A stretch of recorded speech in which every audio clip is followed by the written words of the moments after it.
rest was Trayce Jackson-Davis, right? I'm putting the agenda on the table again. Dario Saric plays just over 13 minutes today, so I don't know if it was rest or it just wasn't a good matchup for him against Mobley and Allen, probably a combination of the two. But Trayce Jackson-Davis plays just under 12 minutes in the second half, and it was the right decision, regardless of whether or not you wanted to manage players for tomorrow in Detroit.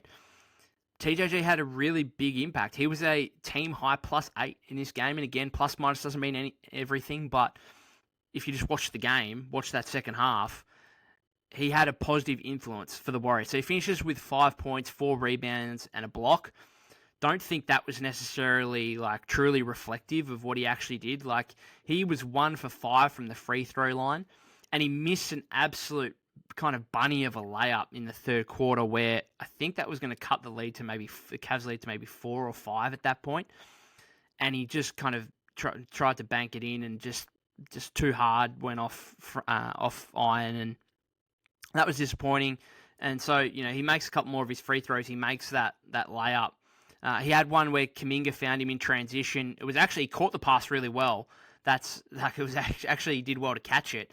And then he put it up, and again, he got fouled, and I think he might have missed the 2 free throws, and he only just missed the layup. Again, he could have made the layup there, could have had a 3-point play, instead it's 2 missed free throws. So he should have probably really had a double-digit scoring game. And this is the thing, for a guy that is 6'8", who's not overly huge, who can't shoot, his kind of offensive scoring is pretty good. I'm surprised that kind of not the potential, because I'm not sure he's ever going to be a 20-point per game scorer or anything like that, but he just gets in the right spots. He does. And I think that's the fantastic thing, is he finds the right area to be on offense for a guy who is only going to be finishing around the rim. He's not extending out to mid-range jumpers yet. Maybe that comes in time, but I don't think that's necessarily anything the Warriors are pushing for. But this has got 13 points in just under 20 minutes against the Pelicans last week or the other night. That was, again, a game where he missed a few layups where he could have easily had closer to 20. He's got some scoring about him just simply because he gets in the right spots and he catches the ball well. And now it's just the final piece of the puzzle is finishing some of these layups where, again, his finishing isn't the greatest right now. But again, I think that'll come. And the fact that he's getting these looks in the first place, I think, is a huge positive.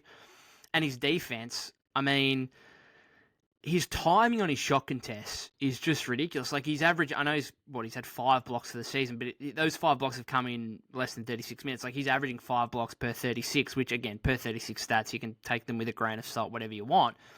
But his shot contests and his timing on some of these, he had that block on Garland, which was a huge highlight. And then he had the one on Mobley where Mobley tried to body him and Jackson-Davis bodied him back, and Mobley fell on the floor looking at the ref for a foul, play on, and the ball trickles out of bounds. And so he's a really solid defender. Again, for a guy that's 6'8", his timing on some of these shot contests, again, it goes to show it's not all about size and length. It's just about your IQ, your feel for the game, and Trayce Jackson-Davis has that, and that's what not many Warrior centers in recent times have had, young Warrior centers. So he's been really impressive to the point where, Steve said in the postgame about, we wanted to get TJD and Brandon into the game for energy purposes because we didn't quite have that. We wanted the energy. I think labeling both of those guys, to be frank, both of them as spot minute energy providers is not necessarily reflective of how good they can actually be right now. And from a Podziemski standpoint, he's playing behind Steph Curry, Klay Thompson, and Chris Paul. He's barely, going to sniff the rotation this season when everyone's fully healthy and available. The only reason he plays in this one is because they got a back-to-back tomorrow. And you could say the same about Jackson-Davis. And that's nothing against Podziemski. It's just the guys in front of him. He's going to struggle for minutes. I thought he played pretty well today. Again, he's a guy, you can put him out there, and he's not going to make mistakes. And that's why I think he's getting minutes over Joseph at the moment, is because they're probably much for muchness, but Podziemski's the 19th overall pick with some upside, younger. You might as well go with him because he's going to go out there and he's not going to he's not going to make any huge errors, which is, where they're absolute disasters. the guy right now who is making kind of those big mistakes and those errors is Kuminga. But then Kuminga also gives you a lot more from a positive standpoint in terms of his scoring and just his general athleticism and size and stuff like that. But back to a Jackson-Davis standpoint, I don't think like Saric and Looney right now are playing okay, solid basketball. We obviously saw Saric had 20 against the Thunder the other night. I don't think they're playing great.